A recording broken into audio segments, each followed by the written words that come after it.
Namaskar. Hello and welcome to PGurus channel. I'm your host Sree Iyer. Joining me after a long hiatus, Professor M D Nalapat, and we are going to discuss what is happening in Pakistan. But Professor Nalapat has been an avid watcher of United States, its relations with Pakistan. He's also an avid watcher of Pakistan versus India, China versus India, Taiwan versus India. I mean, if there is one geopolitical expert that I can always pick up the phone and talk to about the underlying currents, about what you're seeing on the screen, it would be Professor Nalapat. So it's my great pleasure and honor to welcome him back to our channel. Professor Nalapat, namaskar and welcome to PGurus channel.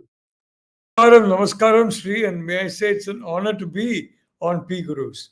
You're truly, it's a guru. Sir, Monuji, it's all, remember 5-6 years ago, we were talking about, we were just getting started. And viewers, if there was one person who encouraged me to do this thing, it was Professor Nalapat. Whatever success PGurus.com has achieved, this channel has achieved. Everything grew from a few things that happened when Professor Nalapat and I were in conversation. I was meeting him probably for the first or second time. Amazing person. And sir, today we're going to talk about Pakistan.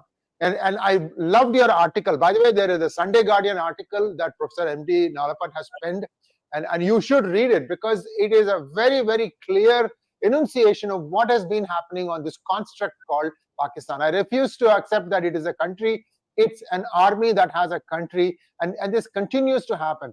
Today, Professor Nalapat, tell me, what is the thinking going on in the US Department of State about Pakistan? Well, frankly, Sri, you're assuming that there is thinking going on in the US Department of State. Over the decades, there would be many people, I think, in the United States and other parts of the world who would disagree with you. So far as the United States is concerned, in my view, they would be behind the army completely. I mean, that has been the policy of the United States for a long time. The reality is the Pakistan army is basically a facilitator of dirty tricks for different countries. They oblige their paymasters by doing dirty tricks for them in one way or the other. Now, of course, today, the influence of the Pentagon is far less than the influence of Central Military Commission of China. There's no doubt about that. That's been the case since about 2015, 2016 at least. But that doesn't mean that there is still not a significant degree of interaction between the Pakistan military and the Pentagon. And one of the main reasons is several of the officers of the Pakistan military, their children don't study in Beijing or Shanghai or Xiamen or Chengdu or places like that. They study in the United States. They study in Britain, and they don't buy properties in Shanghai or Beijing.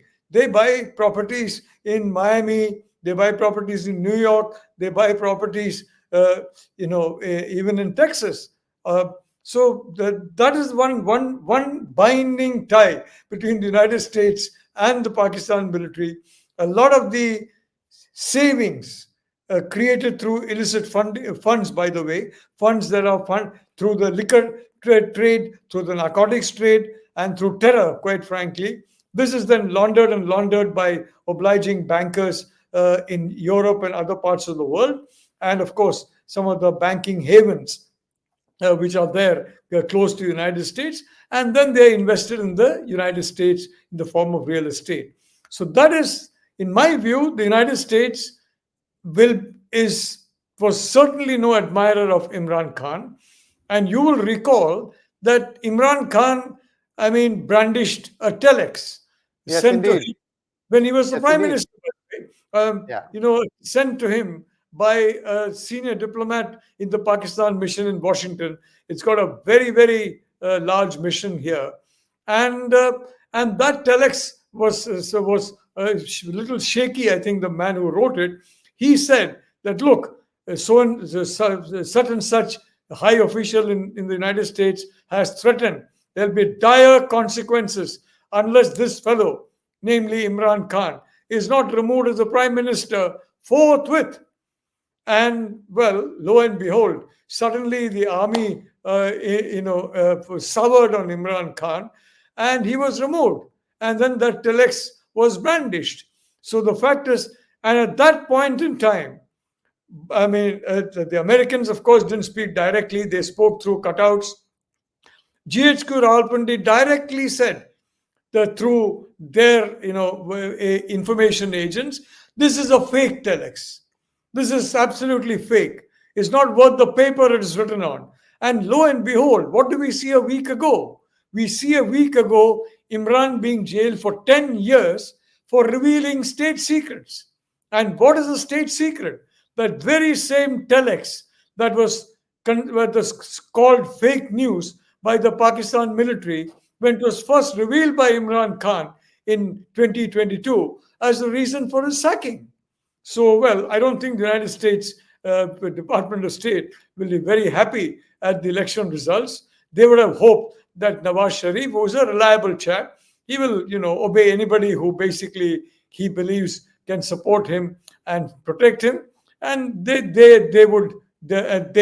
protected him, for example, big time on the Kargil misadventure.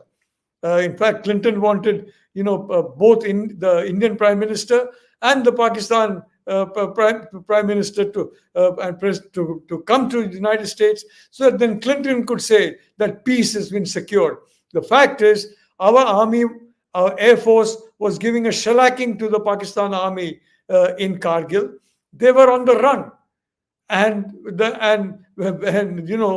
Clinton wanted to camouflage that fact, and basically not a question of them being on the run, but basically he wanted to show that two armies fighting each other, I solved the problem. One of the many, if I may say so, fake achievements that Bill Clinton was so famous for, and for which he became very popular. And may I say one thing, the man is popular across the world.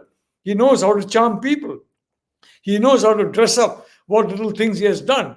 He knows how to cover up the bad things he has done. So I'd like to say, Sree, in answer to your question, the Department of State, the officials there will be deeply unhappy at the fact that despite this massive rigging that has taken place in Pakistan, this massive effort by GHQ Rawalpindi to throw the election at the feet of Nawaz Sharif, despite that, Imran's independents have emerged as the single largest force in the National Assembly in Pakistan. Professor Nalapat, the last time honest elections, free and fair elections took place in Pakistan, the country split into two.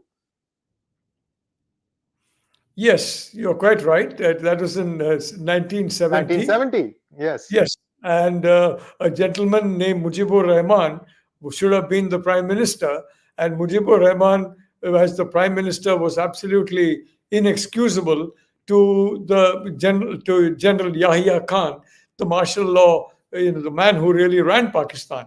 He wanted a favorite of his, Zulfikar Ali Bhutto, to become the Prime Minister. So how did he resolve that issue? He resolved it by sending about 120,000 Pakistan soldiers under Tika Khan to East Pakistan. That time it was East Pakistan. And basically, the orders were sort them out. What he meant was kill anyone who dares to suggest in any way that Pakistan should do justice to its province of East Pakistan in terms of justice to its people. Hindus in particular were brutally massacred. I would say the estimates are several thousand Hindus were massacred in the very first hours of this invasion. Several hundreds of thousands of Hindus were massacred subsequently, and Muslims were also massacred. Muslims whose only crime was that they were Bengalis, and they thought that they had a right to basically, for their leader, Sheikh Mujib, to run to be the Prime Minister of a unified Pakistan. So this is what happened.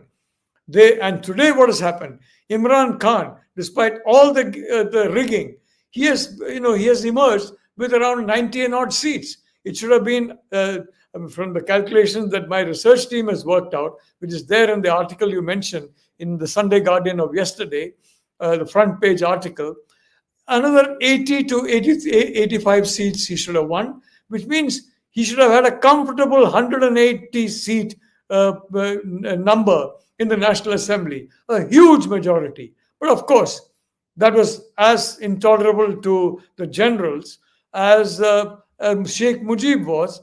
And when you're talking in terms of splitting up Sree, this process has been going on for some time. But for the support given by the United States and China jointly, and this is one of the operations in which the United States walks hand in hand with China. It's like two, like two, school children walking hand in hand with each other and going home after class. The fact is, the matter is that Balochistan, the Baloch people would have been liberated long ago. The Pashtuns would have been liberated long ago. The Sindhis would have been liberated long ago. What is remarkable in this election is even the Punjabis, and you know that basically it is from Pothiawar that you have the bulk of the army recruitment has come from some areas of Punjab. Despite that, Punjab has also turned against the army. And this is the most significant fact, in my view, of this election. The reason why Nawaz Sharif was on the back foot, and the reason why, till now, it's not been possible to anoint him. They want to anoint Shahbaz Sharif, but now seeing the way the Punjabis have basically slapped the Sharif brothers on the face and said, we don't want you. We don't think you're Punjabi. We just think you're money grabbers. Even Bilawal Bhutto has suddenly found enough courage to try and say, I want to be prime minister. The fact is, Sree, the army, the man who should be prime minister with a majority is Imran Khan. That's a fact of life. I have never said anything, nice things about him, but I did point out in 2022 that this man has stood up to the military, and he is still standing up to the military. His spine has still not been broken. He has still not groveled at the feet of the generals the way the Sharif brothers have and the way Zardari and his son Bilawal have. So that is something for which we have to give credit to Imran Khan. The man is in jail. And what happens, you see, in artificial intelligence-induced voice. Now, my theory is, frankly, this voice could be artificially manufactured to try and calm down tempers of Imran supporters in Pakistan by pretending that Imran Khan has welcomed this result. How can any man in his senses, and Imran is a very rational fellow, grant him that, how can any man in his senses welcome a result that denies half the seats that person has won, that denies him the power and authority that he should by rights have in any genuine democracy, which Pakistan is not? How can he say such fulsome praise of a situation that is a disaster for his party and a disaster for him? He's rotting in jail. So that's why my theory was this AI message is fake. And after Sunday Guardian has come out, I don't see much reference to that AI message, so-called message of Imran Khan anymore, even in Pakistan media. That it seems to have died down. It was clearly, in my view, my hypothesis, given the fact that Imran Khan could not welcome, unless he's fallen at the feet of the military, which I don't think has happened, then he would have been released from prison. Or some deal has been struck, but again, I don't think has happened. It's impossible that Imran Khan would have welcomed the result of an election that was stolen from him, and an election in which he and his wife have spent in jail on fake, false, absurd charges, and welcoming that. So that AI manufactured stuff shows the danger that AI. Tomorrow you may have Nalapat saying something and Sree Iyer saying something, or lookalikes of us on AI, something absurd, frankly. And everybody will believe what's happened to Sree Iyer, what's happened to Nalapat.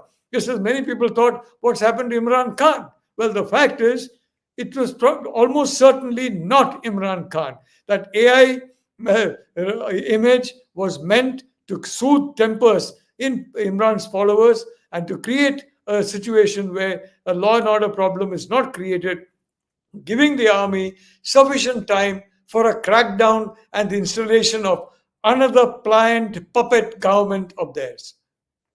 Thank you so much, Nalapat ji. I had predicted the same thing. I'm just going to share a very quick video. This came 3 days ago. Let's take a quick look. Is Imran Khan about to pull the biggest upset of his lifetime? From what we are hearing, about the elections that took place for 266 seats, it is believed that the independents, which are essentially PTI members, are leading between 150 to 166 seats. The question now is, what is the United States going to do? Are they going to let democracy prevail in Pakistan? Yeah, that democracy that they preach to the whole world, are they going to allow this to prevail and tell the army, go back to your barracks? That's the big question. Stay tuned. We'll have a more detailed response a little bit later. Thank you. Namaskar. So this came 3 days ago, Professor Nalapat, and to the number, you've just confirmed what I had said. 166 was the number, 92 is where they are. You are at 70 at 162. So we are very, very close. So numbers, sir, like you, I also have a few moles in Pakistani country, in Pakistan, who, everybody wants democracy. People are crying for democracy, and the army is in the way, and it is the US that is making sure that the army is always in the way. Sir, why would the US go back and choose the Sharifs? Because it was they who deposed him in favor of Imran Khan in 2015. Look, first of all, Sree, I want to ask all these busybodies in the United States, and I include some professors in Rutgers University in that, and various other universities. All these chaps who are giving lectures about the collapse of democracy in India, the meltdown of freedom in India, where are they? When this open, I don't want to use offensive language, open assault on democracy, there's a 4-letter word that describes that I'm not going to use on this dignified channel. Where are they? They're completely silent. And this proves the point that many of them are basically talking parrots of the Sino-Wahhabi lobby. That's where they belong. They may not look like individuals who belong to a Sino-Wahhabi lobby, but that's their inspiration.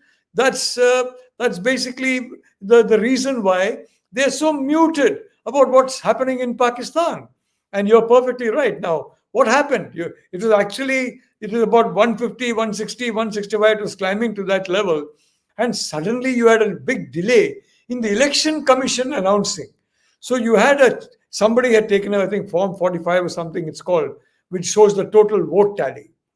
And candidates with the highest tally, most of them independents of PTI, immediately flashed that particular form and said, great, I won the election. Election Commission, chup, silence.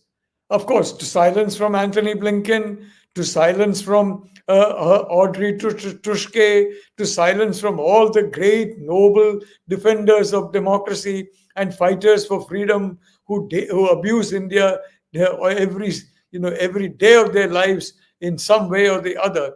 To complete silence, the Election Commission, the straight face, is the Selection Commission. I've called it the Selection Commission on television and yesterday in my write-up.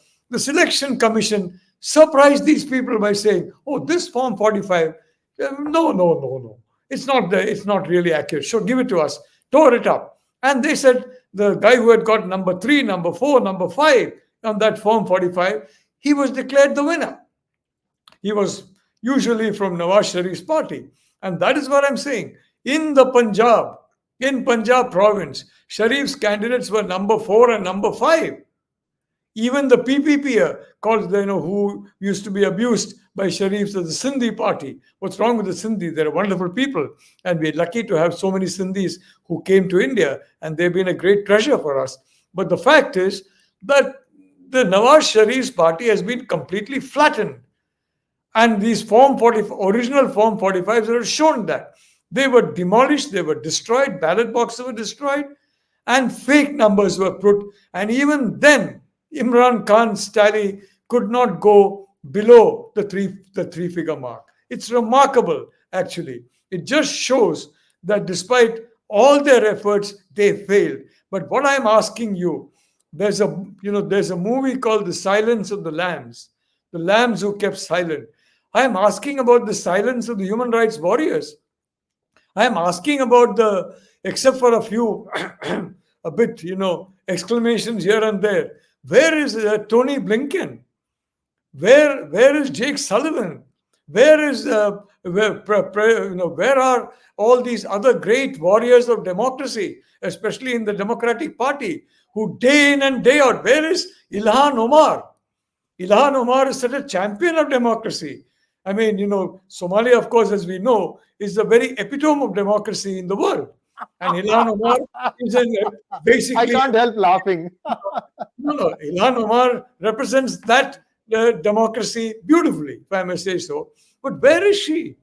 Why doesn't she talk about what's happening in Pakistan? But what I'm saying, Sree, quite frankly, I'm sorry to say, in your country, the Sino-Wahhabi influence is considerable. And it is that lobby that is campaigning against India, that's campaigning against Prime Minister Modi, and that is now relatively muted, apart from some apologetic remarks, which are the minimum of the minimum that is expected. Nothing, we have heard nothing about that. Why? The fact is, they would have welcomed whoever the men in khaki want. The sorry gentlemen and ladies of the State Department, the men in khaki have lost control of Pakistan. That's why I said that Asim Munir has lost the people of Pakistan. Imran Khan has won the people of Pakistan.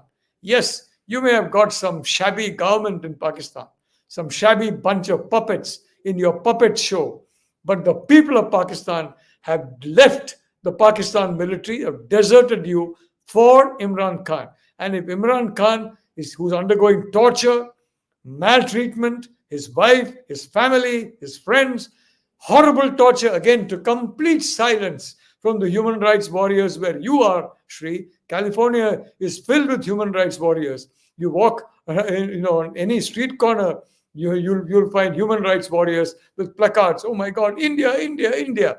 But where are they? Why aren't they putting placards of the torture being suffered by Imran Khan?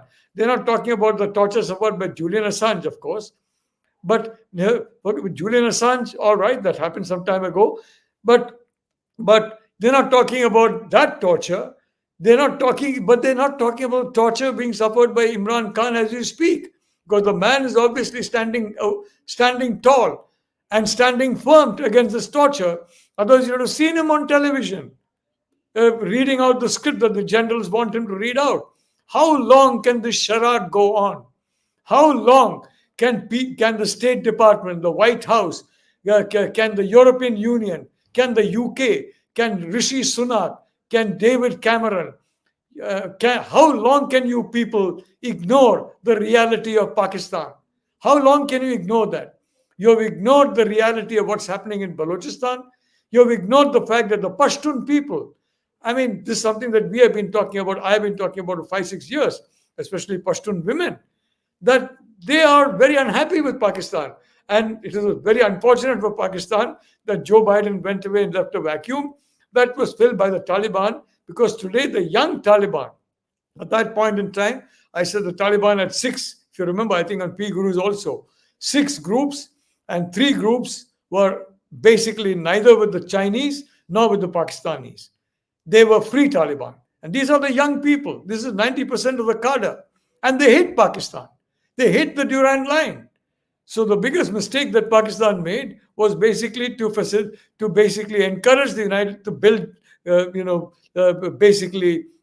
Biden to run away from Afghanistan in a cowardly manner that frankly has emboldened terrorists everywhere. I can tell you one thing, Sree, just as certain things that happened in India would not have happened, but for what we saw I'm sorry to say, a lot of people who are in the BJP will not be happy. The kind of disaster that we saw at Kandahar, well, a lot of things that are happening now, including the way Hamas is reacting. They are reacting as a consequence of the running away of the United States from Afghanistan, the pathetic retreat of Afghanistan and the handing over of Afghanistan to the Taliban. That emboldened Hamas and terrorists globally in a way that no other incident has. Thank you, sir. And I might as well tell the names of the people who are supposed to have written given this dire warning to replace Imran Khan. The letter is actually available on a website. You guys can go and look at it. And the person's name was Donald Lu. And people were joking that 𝗼 has never come out of the 𝗼 that he went into. That's why you are not hearing anything from the Department of State. There's another lady, Uzra Zaya. She came to Bangladesh, talked about saying that the democracy is being stifled by Sheikh Hasina. They tried a few things there also, regime change, to try and make it look like the elections were going to be a fake. Unfortunately for her or whatever, that didn't happen. One party actually did stand up and go up against Sheikh Hasina, because they tried to make it look like the entire opposition is boycotting because their elections are going to be rigged. This is the thing. When it is actually rigged, the US won't say anything. When it is not being rigged, it will say it is being rigged because it doesn't suit their interests. It is just becoming wild, and I can tell you, an incompetent nincompoop is in power. That is the problem that the United States is suffering from today. Over to you, sir. You had something to say. Look, I'm not going to make a comment on something I don't know anything about, which is President Biden's ability or competence. Where, I mean, there are some things he's done right, some things he's done wrong. And let's not forget the Afghanistan withdrawal. The script was written during Donald Trump's time, and it was signed by his Secretary of State. It was not signed by Tony Blinken. It was signed by Secretary of State of Donald Mike Trump. Pompeo. Yeah. Exactly, Mike Pompeo. So I'd like to point that out.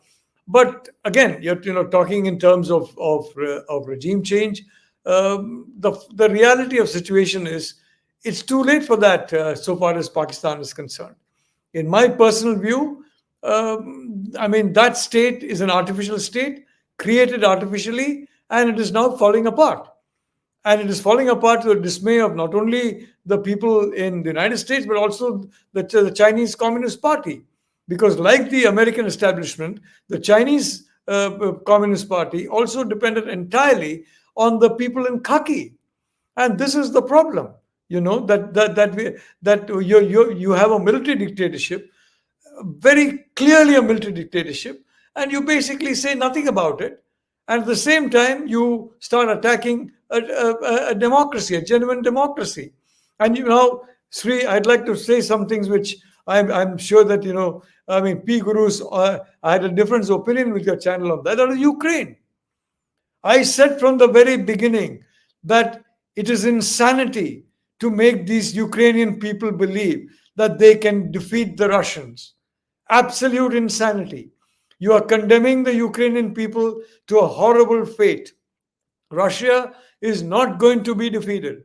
Russia is going to, Ukraine is going to be demolished. And lo and behold, at that point in time, a lot of my friends in the United States and UK, and oh no, not at all. They're going to march all the way to Vladivostok. You just wait and watch. After 1 year, well, they said they're going to march to Moscow. After now 18 months, they said, well, they'll get back their lost territories. Nothing. What has happened to Ukraine? What has happened there? It's been destroyed. It's been demolished because you have some people in the State Department, Nuland and others, who basically encourage the Ukrainians to do the idiotic thing and to fight. Maidan revolution. No, I can't. I expected Zelensky, frankly, to see the tea leaves and agree to a status quo like the Georgians have done. I didn't expect him to go mad. But obviously, he was given such a rosy picture by Biden and by Borris Johnson in particular. Johnson, I mean, Biden, I think, poor chap, is a little bit ashamed. But even today, what are you saying? You're giving $60 billion to a defeated army. You're giving, chicken feed to Taiwan. I don't even want to name the figure. It's nothing virtually. And you're giving a minuscule amount of that $60 billion to Israel, a long-standing ally of yours. What kind of priorities do you have? I mean, unless it's to basically, sell, to ensure that there's a market for the defense equipment manufacturers in the United States. I'm not going to go into that. I would like to believe the best of Joe Biden and his administration. I don't believe weapons manufacturers could have. But this makes no sense. The Ukraine war, the way it was hypercharged by the West, the way Ukraine was befuddled and befooled into thinking that it could prevail over Russia, the way it was thought that Russia would collapse, that Putin would be completely demolished? I mean, what kind of substance are your officials in the CIA and the State Department and the National Security Agency and the Bureau of Intelligence Research? What exactly are they sniffing? What are they consuming? Well, I'm eating humble pie as we speak. You are right, Professor Nalapat, and PGurus was wrong about supporting Ukraine. But I came mostly from my own anguish, Professor Nalapat. I lost an excellent development team when the Russians overran, all these areas around Odessa. It's okay. It's water under the bridge. Now, the reason why I believe Mike Pompeo signed off on the US exit from Afghanistan was that US was paying the salaries of just about everybody in the Afghan government. And they've been doing it for 20 years. And that bill was just becoming eye-popping. That's what I heard. And they said that enough, we are not going to get anything out of this place. And that's why sir, this is what I'm hearing from the back channel. I have no proof to tell that, but the bill was like $60 billion a year. The salaries for all the Afghan army as well as for the government. Like I said, these are numbers, that people talk about in conversation. I don't have any proof to say that this was what the reason was. You can tell me that this is the real reason why they quit. Last question. I haven't talked to you about this. So first, feel free to rebut this, and then I'll ask you the next question. Over to you, sir.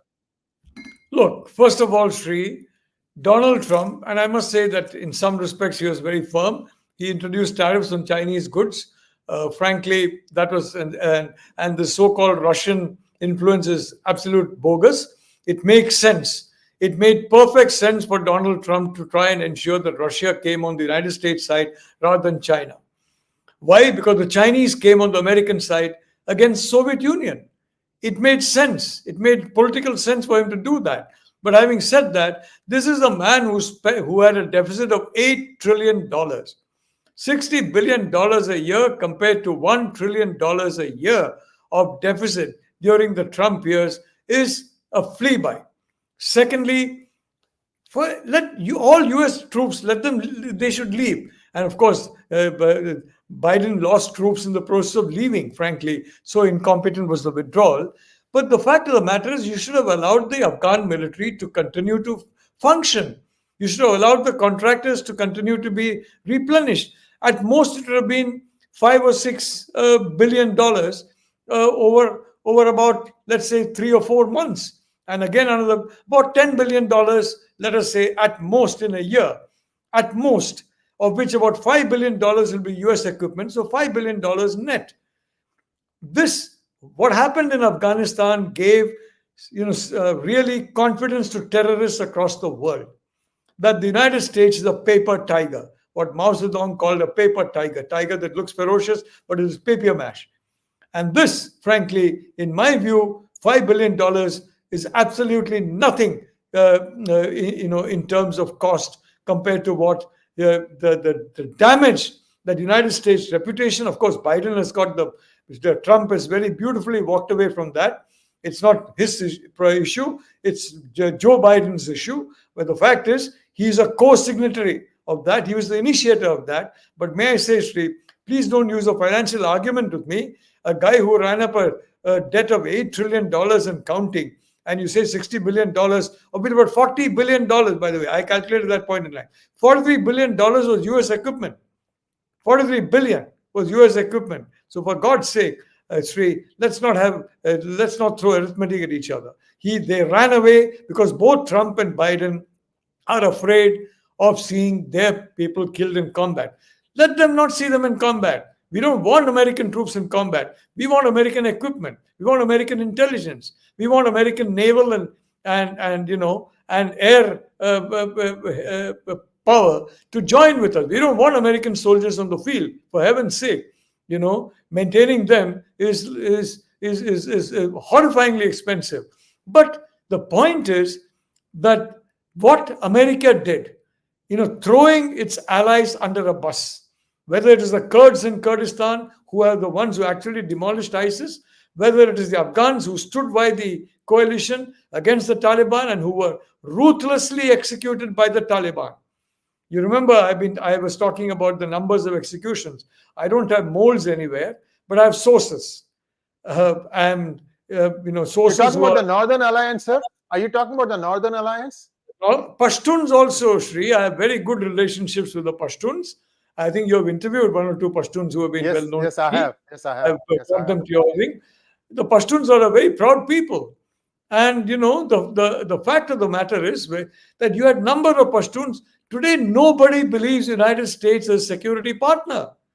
You ran away from Afghanistan. You threw the Kurds under the bus.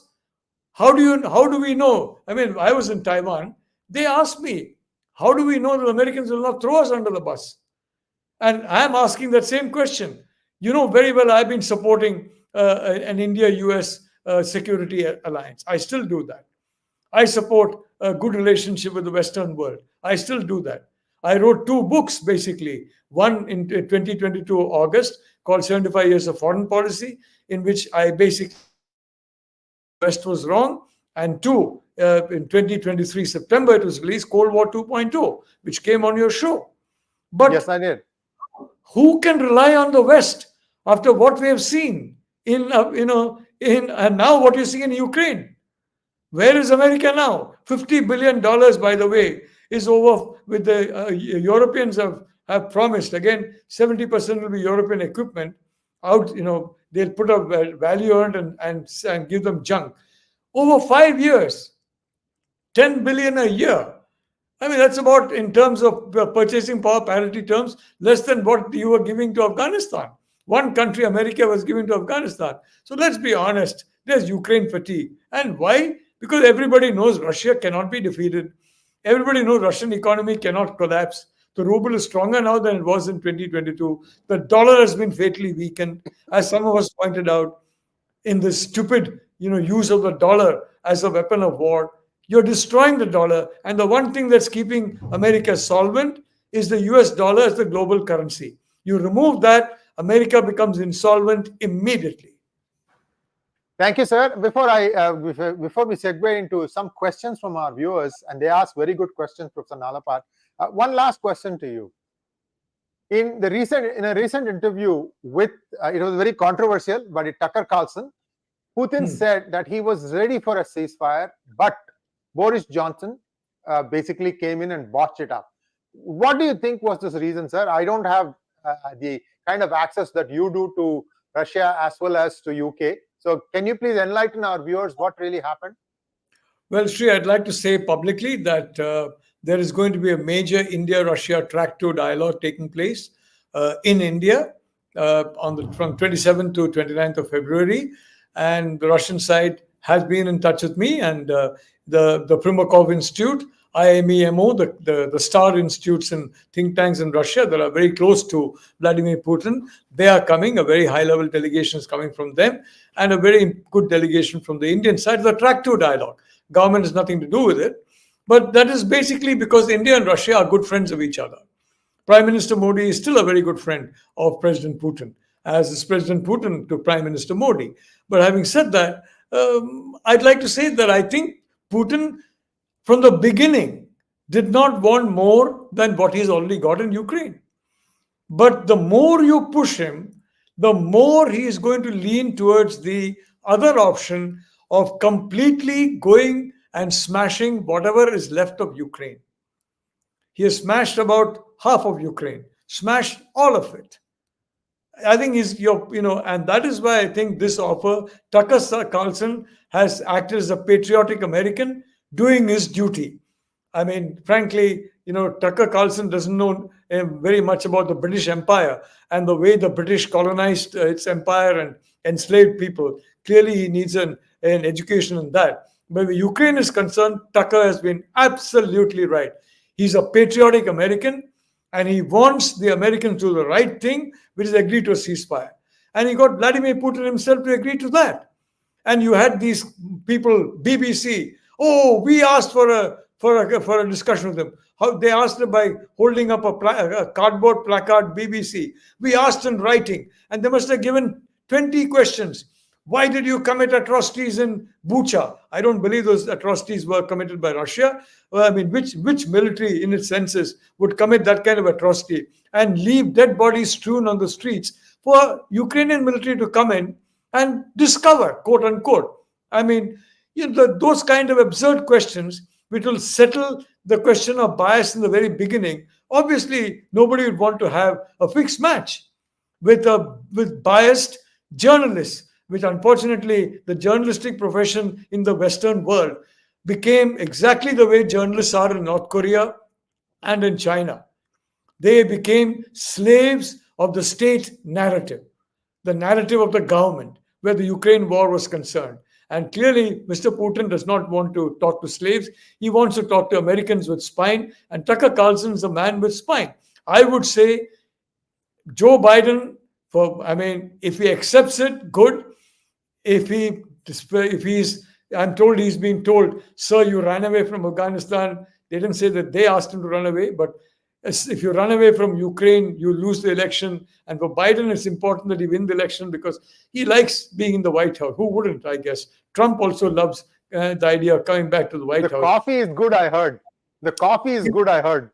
Well, frankly, I have 2 or 3 times I've been there. I met some officials there, and I don't think I've ever been offered coffee, but maybe you were. All I can say is, I would say the sooner ceasefire, the better for the people of Ukraine, the better for Ukrainians. Professor Nalapat, this is turning out to be one of the best programs for Americans to watch. I wish some of them do. I wish most of them do, because there is so much that you can understand by others' perception of who you are and what you are doing. Thank you so much, Professor Nalapat. And let's take a few questions now, please. Just a few questions, sir. I know you're tight on time. The first question from Magnet Ranga, Jai Sri Ram, how will the political instability in Pakistan affect Bharat? Between Imran and Nawaz, who could be lesser evil to Bharat? Honestly, both Imran and Nawaz are the same in terms of hostility to India. Don't forget, Imran Khan as Prime Minister was made Prime Minister. He won the election thanks to the military. He was an apologist. He won the 2018 election. Selection. Selection. And the man was an unashamed apologist for all the horrible things the army was doing. He was an apologist for the terrorists, and he and Shah Mahmood Qureshi, I mean, they were open in that situation. So both of them, frankly, were but Nawaz Sharif, the point about Nawaz Sharif, he's a pliable man. He's a viable man.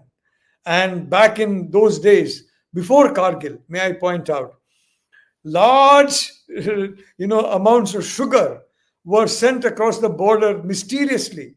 I'm not saying the government had anything to do with it. I'm sure the government had nothing to do with it.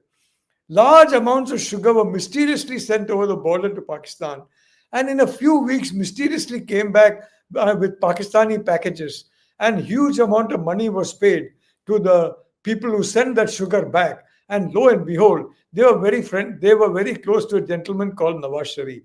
So I was very intrigued by the fact that sugar went in one direction and came back packaged in another direction. I was wondering what the secret was, but it's evident, let's be honest. So Mr. Sharif is a reasonable man. Let's put it that way. Imran has proved that he's not reasonable. As for both of them, neither of them can abide the idea of Bharat. Neither of them. But I mean, so if you're expecting them to be friendly to India if they come to power, sorry, it's not going to happen. But the fact of the matter is, Imran is one man who has stood against the military, and so far the military has not been able to break him or kill him.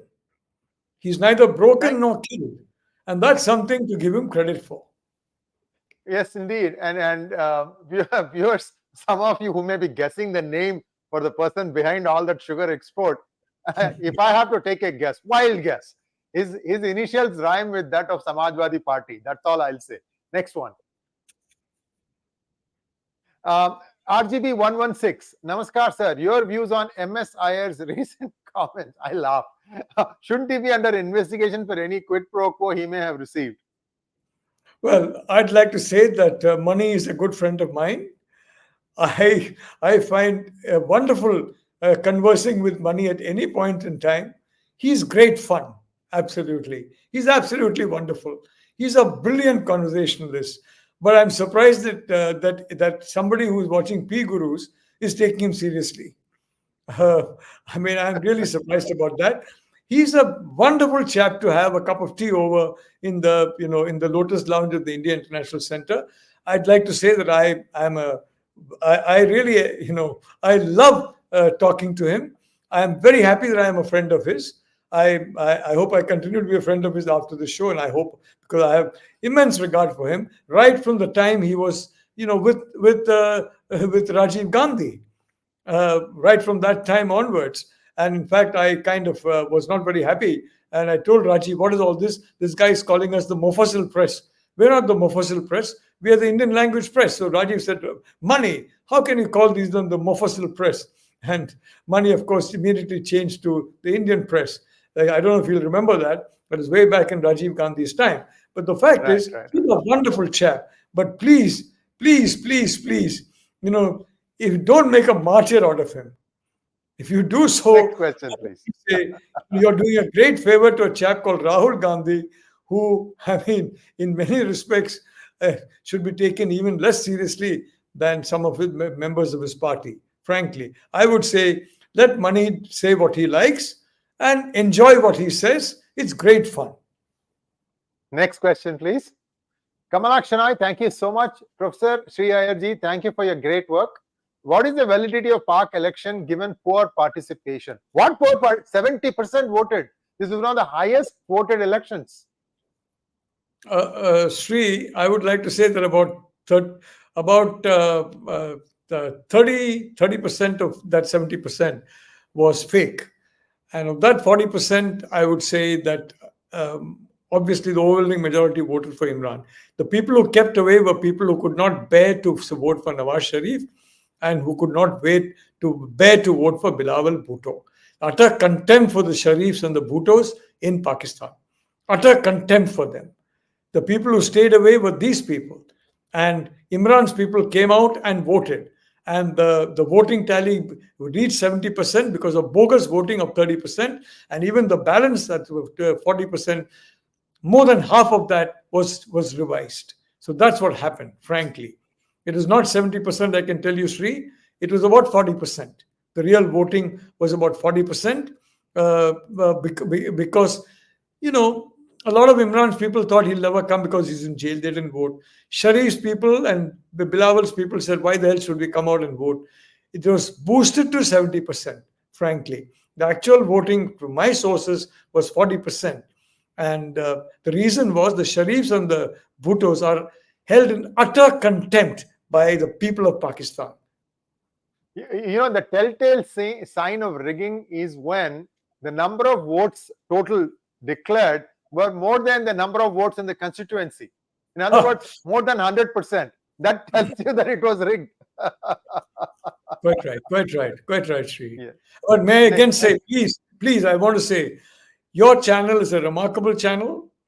It's an amazing channel. It's done amazing work. So, you must, as an old friend, I have the right to point out where sometimes our views have differed. But what I'd like to congratulate is that you've always supported the right to free speech, and you've always supported the right to listen to differences in a very polite manner. And I think PGurus is distinguished by that. Thank you so much, sir. And what you said has a ring of truth, and I completely agree with you. Of course, various opinions must be aired. That's how people develop skills of making their own decision. That's what PGurus likes to do. Give you both sides, especially de-dollarization and dollarization. Professor Nalapat, we have covered most extensive ground on those two aspects, and for and against, and where the tipping point lies and all that stuff. And it is being proven true. So I completely agree with you, sir. I'm very, very happy. You can bend my ear. There's no problem, sir. There can be no honor than being set right by your guru. So thank you, sir. Next one. Namaskar. Jai Hind. No, sir. Two more questions, sir. Sorry. Sorry. Do you have to rush? I have two more questions left. Okay. 𝗤𝙎 wants to know 3 undeniable tangibles in Pakistan: America, Allah, army, and Awam, who is Jahil. Well, there's the sea, China. And China has replaced America. So it's sea. And secondly, what the Wahhabis do is completely contrary to, frankly, for example, Mohammed bin Salman has shifted Saudi Arabia away from Wahhabism because he has realized Wahhabism is a complete travesty of many teachings. As far as the army, it's a discredited, moth-eaten military that is basically, a mercenary army that does the bidding of any of its paymasters doing dirty work. And well, as far as the people are concerned, well, it took a long time, but by and by they have understood the situation in their own country. Unfortunately, textbooks in Pakistan, again, something which human rights warriors do not even talk about.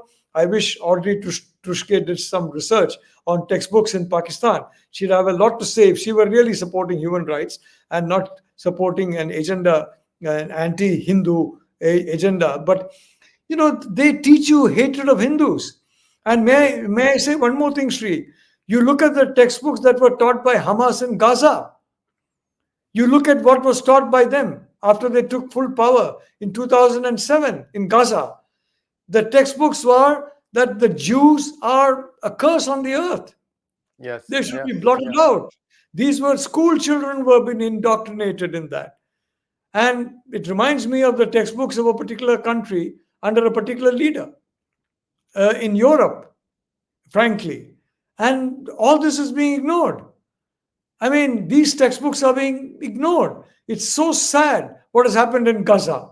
But I fully agree that the people there who are not part of Hamas should be. But the sad truth is, Hamas has successfully indoctrinated since 2007 much of the young.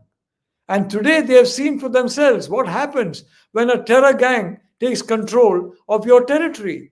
Whether it's ISIS, whether it's rather Daesh, whether it is Al-Qaeda, whether it's the Taliban, whether it is Hamas. When a terror gang takes control of your territory, this is what happens to your territory finally.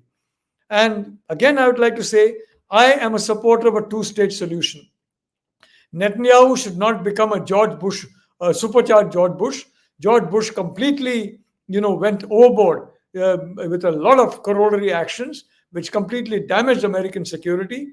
But whereas he did the right thing, if I may say so, in Iraq, at that point in time, in fact, you had, for example, Marshall, who was in the Pentagon at that point in time, Andy Marshall.